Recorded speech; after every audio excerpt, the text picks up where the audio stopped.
오늘 말씀은 구약은 요엘서 2장 12절로 17절, 서신서는 디모데후서 2장 11절로 13절, 복음서는 누가 9장 51절에서 62절까지 살펴보도록 하겠습니다. 구약 요엘서부터 함께 나누어 보도록 하겠습니다. 여호와의 말씀에 너희는 이제라도 금식하고 울며 애통하고 마음을 다하여 내게로 돌아오라 하셨나니 너희는 옷을 찢지 말고 마음을 찢고 너희 하나님 여호와께로 돌아올지라. 그는 은혜로우시며 자비로우시며 노하기를 더디하시며 인애가 크시사 스스로 재앙을 내리지 아니하시나니. 주께서 혹시 마음과 뜻을 돌이키시고 그 뒤에 복을 내리사 너희 하나님 여호와께 소제와 전제를 드리게 하지 아니하실는지 누가 알겠느냐. 너희는 시온에서 나팔을 불어 거룩한 금식일을 정하고 성회를 소집하라. 백성을 모아 그 모임을 거룩하게 하고 장로들을 모으며 어린이와 젖 먹는 자를 모으며 신당을 그 방에서 나오게 하며 신부도 그 신방에서 나오게 하고 섬기는 제사장들은 낭실과 제단 사이에 울며 이르기를 여호와여 주의 백성을 불쌍히 여기소서. 주의 기업을 욕되게 하여 나라들로 그들을 관할하지 못하게 하옵소서. 어찌하여 이방인으로 그들의 하나님이 어디 있느냐 말하게 하겠나이까 할지어다. 아멘. 믿고다 이 말이여 우리가 주와 함께 죽었으면 또한 함께 살 것이고 참으면 또한 함께 왕노릇할 것이요 우리가 주를 부인하면 주도 우리를 부인하실 것이라. 우리는 믿부인이 없을지라도 주는 항상 믿부시니 자기를 부인하실 수 없으리라. 누가복음입니다. 예수께서 승천하실 기약이 차감해 예루살렘을 향하여 올라가기로 굳게 결심하시고 사자들을 앞서 보내심에 그들이 가서 예수를 위하여 준비하려고 사마리아인의 한 마을에 들어갔다. 예수께서 예루살렘을 향하여 가시기 때문에 그들이 받아들이지 아니함이라. 제자들이 야고보 요한이 이를 보고 이르되 주여 우리가 불을 명하여 하늘로부터 내려 저들을 멸하라 하기를 원하시나이까. 예수께서 돌아오시고 꾸짖으시고 함께 놓으시니라. 길 가실 때 어떤 사람이 여쭤오되 어디로 가시든지 나는 따르리이다. 예수께서 이르시되 여우도 굴이 있고 공중의 새도 집이 있으되 인자는 머리 들 것이 없도다 하시고 또 다른 사람에게 나를 따르라 하시니 그가 이르되 나는 먼저 가서 내 아버지를 장사하게 허락하옵소서. 이르시되 죽은 자들은 자기의 죽은 자를 장사하게 하고 너는 가서 하나님의 나라를 전파하라 하시고 또 다른 사람이 이르되 주여 내가 주를 따르겠나이다마는 나로 먼저 내 가족을 작별하게 허락하소서. 예수님께서 이르시되 손에 쟁기를 잡고 뒤를 돌아보는 자는 하나님 나라에 합당하지 아니하니라 하시니라. 아멘. 아멘. 오늘 이 세 본문으로 인자는 머리 둘 곳이 없다. 인자는 머리 둘 곳이 없다. 이런 제목으로 말씀을 생각해 보도록 하겠습니다. 오늘 사순절 첫 번째 주일입니다.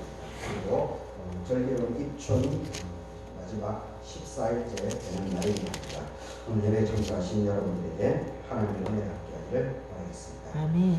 오늘 이 세 본문 구약 성경 요엘은 베드로가 마가다락방 사건 이후에 성령 강림 사건을 일어난 이후에 요엘서 2장을 인용하죠. 하나님의 은혜의 때에 대한 그것이 고백되는 그런 본문입니다. 그래도 오늘 이 요엘서 2장 12절로부터 17절까지는 이스라엘 남유다 남쪽에서 이제 요엘 선지자가 활동한 시기입니다. 그때 이스라엘 백성들의 여러 가지 이 악한 모습 이 부분에 대해서 하나님께 나오게 됩니다. 그리고 이 형식적인 부분이 아니고 진실한 마음으로 이제 마음을 찢어라고 하는 표현을 쓰고 있는데 마음을 찢어서 하나님께 다시 오게 될 때 하나님의 은혜가 임하게 된다는 것을 강조하고 있는 것을 보게 됩니다. 그리고 이 디모데후서에서는 예수님의 십자가의 사건, 부활의 사건, 이 부분을 다시 마음에 새길 것을 사도 바울이 디모데에게 강변하고 있는 그런 본문입니다. 그리고 누가복음 9장에 있어서는 이제 드디어 이 사순절 40일간이 시작되는 예수님께서 갈릴리에서 예루살렘으로 들어가는 그 모습을 우리에게 알려주고 있습니다. 그래서 그 과정 속에서 이제 오늘 제목으로 잡은 58절에 나오는 말이죠. 인자는 머리 둘 곳이 없다.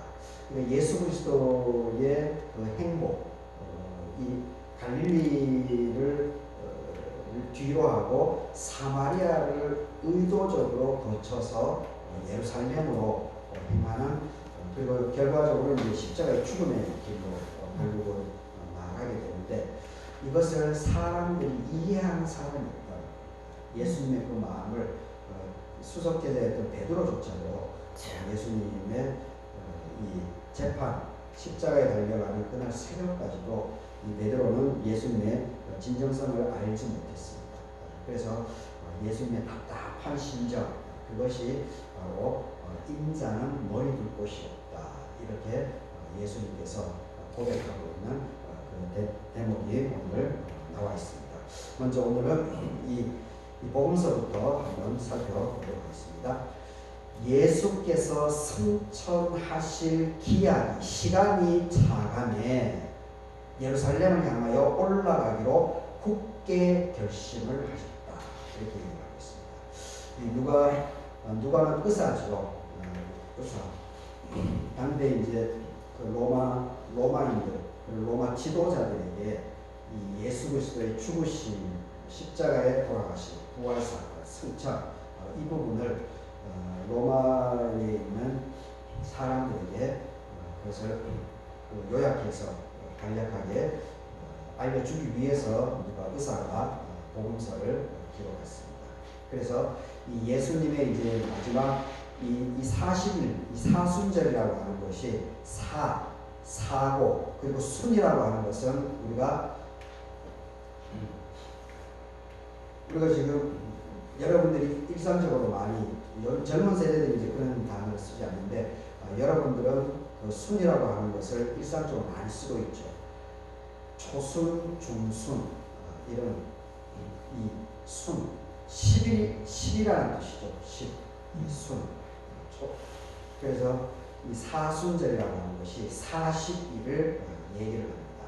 지난주 수요일부터 이제 성회수요일인데 주일을 6번, 주일 6번을 빼고 부활절 하루 전까지가 전체 40일입니다. 그래서 예수님의 이 십자가의 죽음에 이르기까지 예루살렘형, 오늘 이 51절에 나와 있는 예루살렘을 향하여 올라가기로 굳게 결심했다라고 하는 이때부터 예수님의 죽음에 이르는 그 기간까지 40일을 이렇게 우리가 절기로 지키고 있는 그런 모습입니다.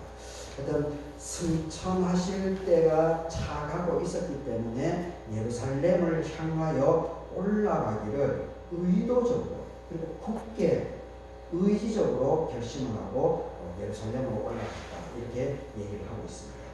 이 죽음의 길을 예수님께서 일정 정도 알고 이렇게 행동을 했다라고 하는 것으로 이 누가는 기록하고 있는 것을 보게 됩니다. 그런데 이런 부분에 있어서 이 예수님의 행복, 이것은 우리에게 많은 상징들을 우리에게 보여주고 있습니다. 굳게 결심하고, 그리고 52절을 보게 되면 이 사자들을 앞서 보내시되 그들이 가서 예수를 위해 준비하려고 사마리아인의 한 마을에 들어갔다.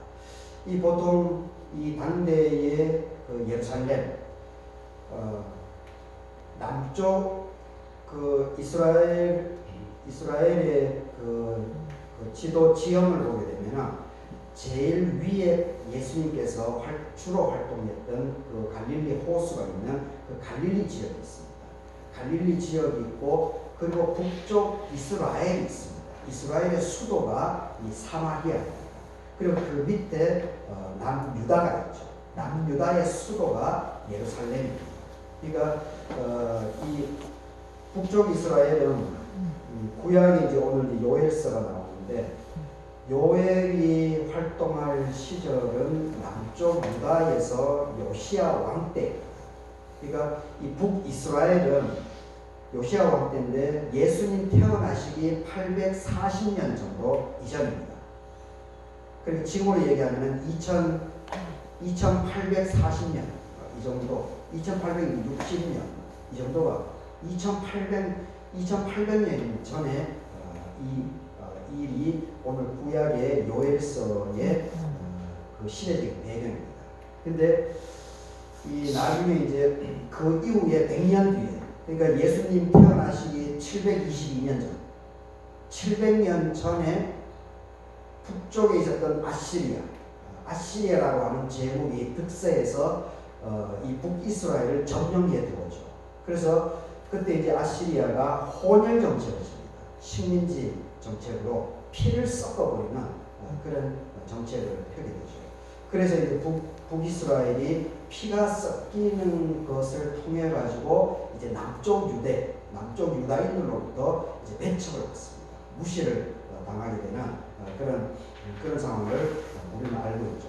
그래서 예수님 이전에 700년 전의 일인데 700년 전에 이 멸망으로 말미암아서 피가 섞이게 되는데 그때 이제 북이스라엘 사람들을 멸시하게 되는 그러한 이 사람들의 생각이 남쪽 유다에서 이렇게 많이 대중적인 지지를 받게 되죠. 그래서 그 생각이 700년이 지난 예수님 당대에는 아예 사마리아 사람을 인간 취급도 하지 않는 그 정도 지경까지 내몰리게 됩니다. 그래서 이 갈릴리에서 남쪽 유다, 그 중간에 북이스라엘을 거치지 않고 일부러 이 요단강 넘어 있는 모압 지방을 통해 가지고 일부러 예루살렘으로 오가는 이러한 일들이 일반적으로 있습니다. 그것이 우리나라도 그렇죠. 우리나라도 지금 남북이 분단된 이후에 그냥 북한을 통해서 중국으로 가게 되면 대륙으로 갈 수 있지 않습니까?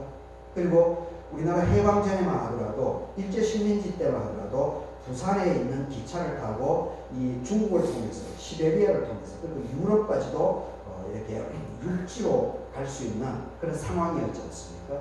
그런데 남북이 분단된 이후에 이제 그 길이 완전히 막혔죠.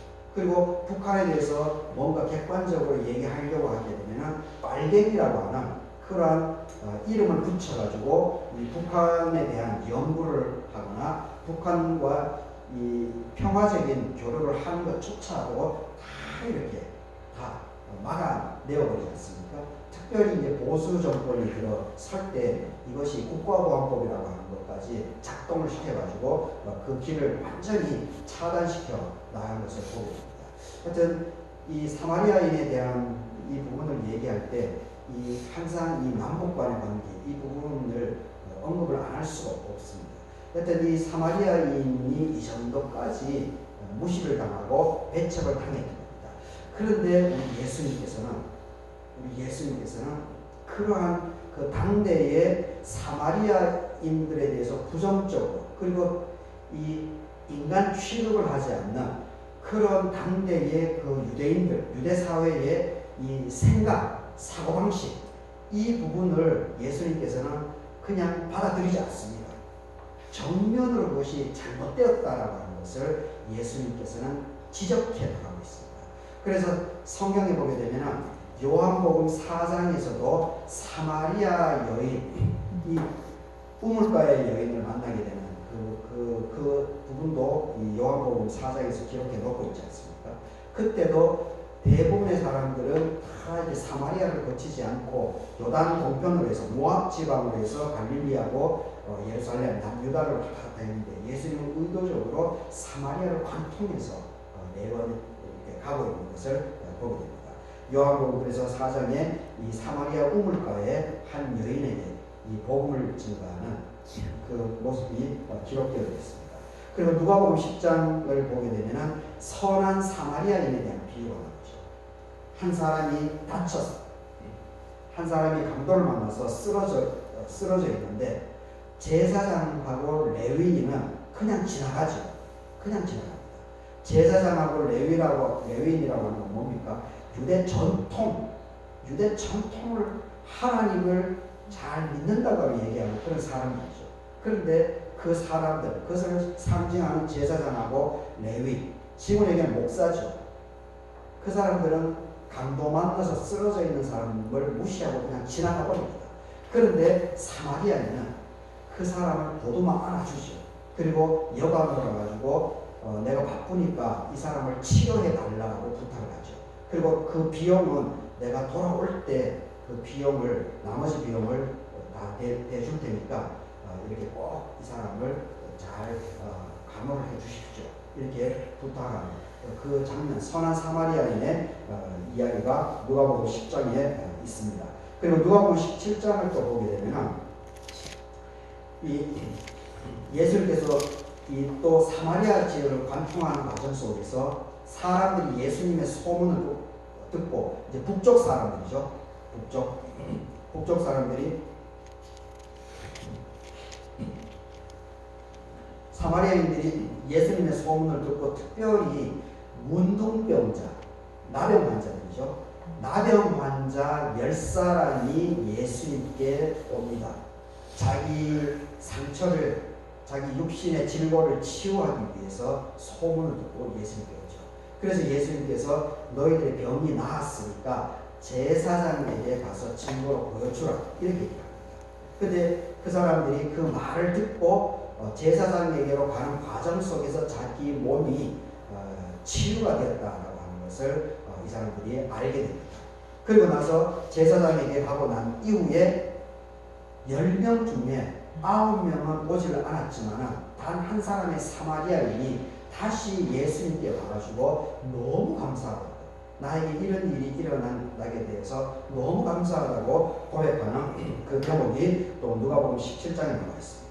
그리고 사도행전 1장 8절에는 그 유명한 말씀이 있죠. 예수님이 승천하면서 사마리아와 땅끝까지 내 나를 증거하라. 여하튼 이 사마리아에 대한 이 부분을 그 당대 사람들은 사마리아, 우리로 얘기하면 북한이죠. 이것을 적대적으로, 그리고 아예 인간 취급도 하지 않는 그러한 멸시, 그리고 무시, 이러한 생각으로 대우를 했지만, 하지만 예수님께서는 그 당대 일반적인 사람들의 가치관, 생각, 사고방식, 이것을 철저하게 거부를, 정면으로 거부하는 그런 삶을 살아갑니다. 그래서 우리가 이것만 보더라도 예수님께서 지금 이 예루살렘으로 올라가기를 결심하고 사마리아를 관통해서 지금 예루살렘으로 가고 있습니다. 십자가의 죽음의 길을 향해서 달려가고 있습니다. 이제는 자기 삶이 얼마 남지 않았다는 것도 어느 정도 예수님께서 인지를 하고 있는 과정입니다. 그래서 더욱더 사마리아를 무시하는 이 당대 모든 사람들의 이 보편적인 사고, 이것을 도저히 용납할 수가 없기 때문에 이때 마지막 행보도 사마리아를 의도적으로 관통해 나갑니다. 그런데 사마리아인이 한 마을에 들어갑니다. 그런데 53절을 보게 되면 예수께서 예루살렘을 향하여 가고 있었기 때문에 사마리아인의 마을에서 사마리아인들이 예수님을 받아들이지 아니했다, 이렇게 얘기하고 있습니다. 예루살렘 유대인들 역시 그 당대 많은 사람들이 사마리아인들을 무시했기 때문에 사마리아인들도 이는 이로 보복이 아니고 받아들이지 않는 거죠. 받아들이지 않는 거죠. 다 많은 사람들이 자기들을 무시하고 있기 때문에 여기에 대해서 자기들도 똑같이 이렇게 무시하고 있습니다. 그러니까 이제 54절을 보게 되면 제자 야고보하고 요한이 사마리아인들이 받아주지 않는 이것을 보고 예수님에게 얘기를 하죠. 주여, 우리가 불을 명하여 하늘로부터 내려서 저들을 멸하라 하기를 원하시나이까. 이게 일반적인 모습이죠. 그러니까 벌써 이것을 보게 되면은 야고보는 예수님의 친동생이지 않습니까? 예수님의 친동생. 그리고 요한은 사랑의 사도라고 얘기를 하는 사람입니다. 그럼에도 불구하고 여전히 예수님의 그 본심을 모르고 그리고 그 사람들이 반대를 했으니까 오히려 여기서는 어떻게 합니까? 주여 우리가 불을 명해서 하늘로부터 내려서 저 사람들을 전부 다 죽여버려 초토화시키겠다. 하나님을 끌어들여서 다 싹쓸이 하게끔 주여 저들에게 불벼락을 내려주시옵소서. 저들을 저주하여 주시옵소서. 전부 다 죽음의 길로 나가게 해주시옵소서. 이렇게 기도하겠다는 것이 아니겠습니까? 이게 똑같은 모습이죠. 사마리아인이 예수님의 무리를 거부하거나 그리고 그 거부당한 것에 대해서 예수님의 무리라고 하는 야고보 요한이 맞받아치는 이 모습이 똑같은 거죠. 저도 사실 이것을 보면서 많이 찔립니다. 많이 찔림이 옵니다. 저도 저의 모습 속에서도 이러한 이것을 뛰어넘는 포용해주고 함께 가려고 하고 이러한 것이 아니고 이 야고보하고 요한과 똑같은 그런 마음이 저의 마음 깊은 곳에 여전히 또아리를 들고 있는 그런 모습을 보게 됩니다. 그러니까 이게 그 차원, 이 한 차원을 이렇게 넘어간다는 것이 참 쉽지 않은 것을 보게 됩니다. 이번에 이제 그 아시안컵 요르단하고 4강전에서 패했죠. 그래서 그 후폭풍이 지금 엄청나게 지금 불어오고 있는데 우리 한국 사회뿐만 아니고 세계 축구 팬들에서 이 엄청난 후폭풍이 지금 일어나고 있는데 지금 패배하고 난 이후에 이제 그 내막들이 이제 더 구체적으로 드러나고 있습니다. 보니까 결국은 이제 그 요르단전 하기 이틀 전에 지금 이제 탁구 사건으로 이야기되고 있는 이 부분이 지금 도마 위에 오르내리고 있죠. 그래서 그때 이제 이강인하고 손흥민 이 두 사람이 이제 멱살을 잡고 치고받고 했다라고 하는 이 부분이 일파만파로 이렇게 전해지면서 지금 이강인 선수 같은 경우는 지금 아마 축구 인생이 거의 지금 젊은 사람인데 23살 정도 된 것 같은데 1년에 그분이 1년에 한 연봉이 한 150억 정도는 될 겁니다. 150억. 근데 이것이 전부 다 허물어지게 지금 생겼습니다. 근데 이제 여러 이제 그 평가하는 것들을 제가 계속 이제 관심을 가지고 스크랩을 하고 있는데, 근데 일반적인 보편적인 지금 정리되어져 가고 있는 그 내용을 보니까 결국은 감독, 물론 이제 감독이 이제 며칠 전에 이제 제명이 됐죠. 한국 축구협회에서 이제 어쩔 수 없이 이제 잘라버리게 됐는데, 결국은 감독 그리고 협회장 정몽규 이 지도자들의 문제가 더 크다, 이런 결론이 점점 모아지고 있는 것을 제가 보고 있습니다. 이 축구 선수들끼리 이 갈등은 일반적인 현상이다라고 이야기를 하고 있습니다. 자기들 실력이 있으니까, 그리고 이 직접 구단하고 계약을 자기 실력으로 이제 이 계약을 하고 있기 때문에 그것을 강제할 수 있는 이것이 힘이 약하다는 거죠. 그래서 이 감독하고 협회에서 이 코치진을 통해서 적절하게 그 갈등을 교육을 통해서 내규를 통해 가지고 이 사람들을 제어를 해야 되는데, 그것이 감독이 실제적으로 해야 될 일임에도 불구하고 그것을 오히려 선수들에게 맡겼다는 거죠. 물론 그 이후에 이제 이강인 선수의 이제 인품, 성품 이것도 이제 사실 이것이 더 지금 도마에 오르내리고 있는 그런 것을 보게 됩니다. 참 이강인 선수 참 축구 기술 재능이 참 뛰어난 사람인데 본인 스스로 이 품성, 인품 이것을 잘 훈련하지 못한 후폭풍이 이 정도까지 올 줄은 아마 저도 전혀 생각을 못했어요. 그분도 당연하겠죠. 그래서 저는 이번 사건을 이렇게 거치면서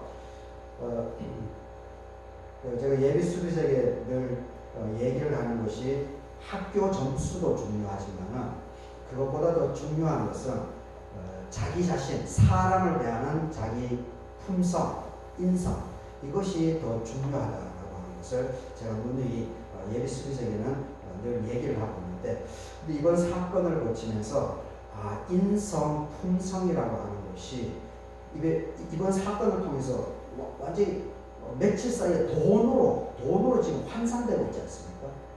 하루아침에 그냥 150억 아마 200억도 될 겁니다. 이강인 선수의 그 1년 연봉 광고도 있습니다. 이것이 한순간에 그냥 쑥대밭이 되어 버릴 수 있는 가능성이 점점 높아지는 것을 보면서 인성과 이 품성이라고 하는 것이 이 정도 중요한 거구나. 그런 것을 다시 제가 보고 있습니다.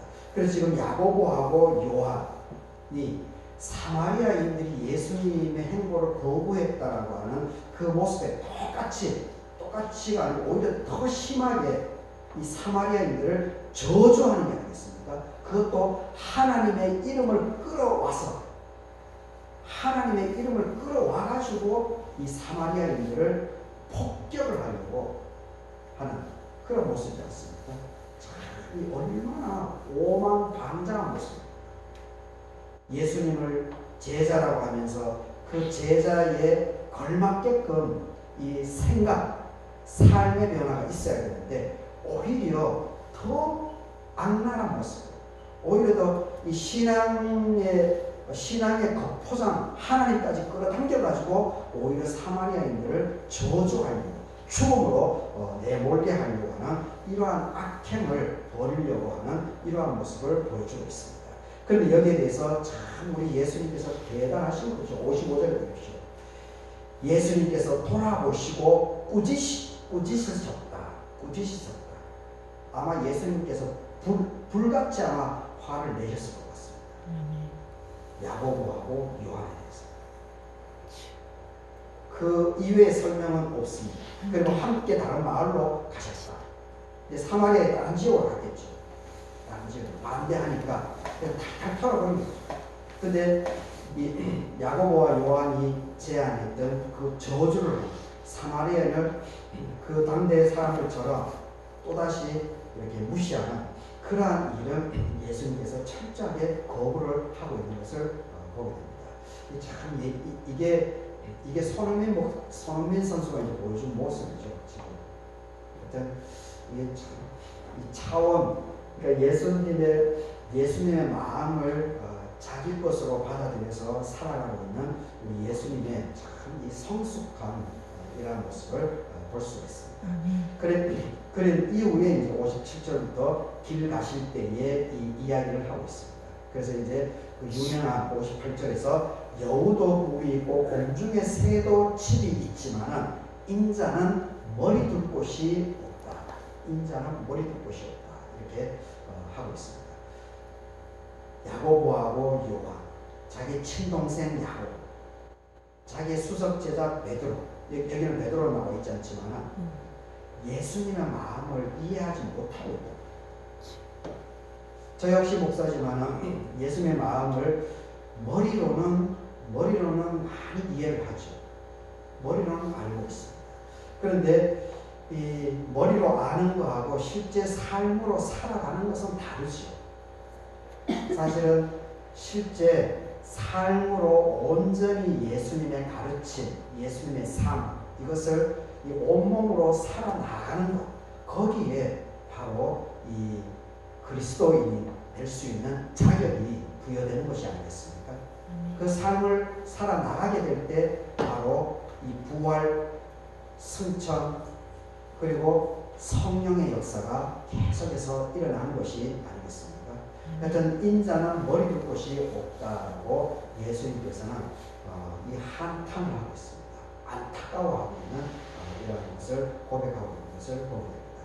하여튼 예수님께서 오늘 저를 볼 때, 그리고 여기 앉아 계신 우리 교우들을 볼 때 인자는 머리 둘 곳이 없다라고 이렇게 아쉽고 안타까운 소리를 하는 것이 아니고, 와, 너 때문에 내가 행복하다.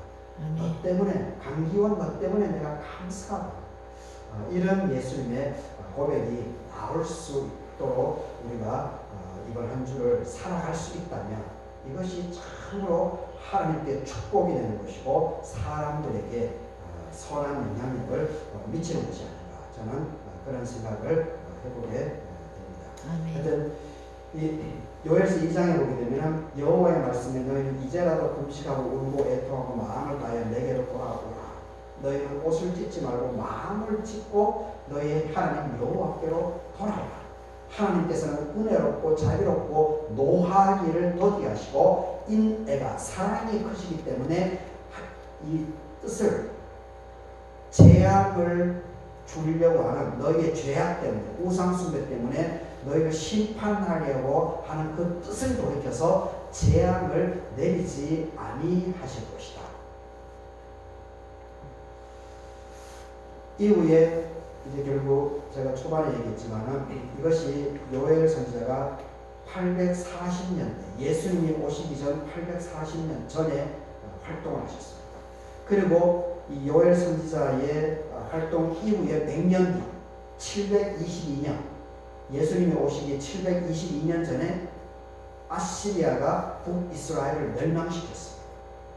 그리고 그 이후에 200년 뒤에 586년에 결국 남유다까지도 이 바벨론의 포로 멸망을 당하게 됩니다. 그래서 70년 포로 생활을 하게 된 것을 보게 됩니다. 벌써 100년 전에도 요시아와 남유다 요시아 왕 때도 벌써 이 유대인들의 이 형식적인, 가식적인, 예수님 당시로 얘기하면 제사장, 레위인, 바리새인들 이런 사람들과 같이 하나님은 믿는다라고 얘기하면서 예루살렘 성전에는 일상적으로 드나들면서, 하지만 가식적이고 실제적으로 이 하나님께서 요청하시는 이 생각, 삶의 변화가 없는 그들을 향해서 요엘 선지자가 이렇게 직설적으로 얘기를 하고 있는 겁니다. 이제라도 제대로 금식, 울고 애통, 마음을 다하고 옷을 찢지 말고, 옷을 찢는다는 것은 형식적인 거죠. 형식적으로 쭉 이렇게 외치지 말고 마음을 찢고 하나님께로 돌아오는 겁니다. 마음을 찢어서, 바로 이 마음을 찢어서 하나님께로 돌아오는 것이 누구겠습니까? 사무엘의 어머니 한나죠. 사무엘의 어머니 한나.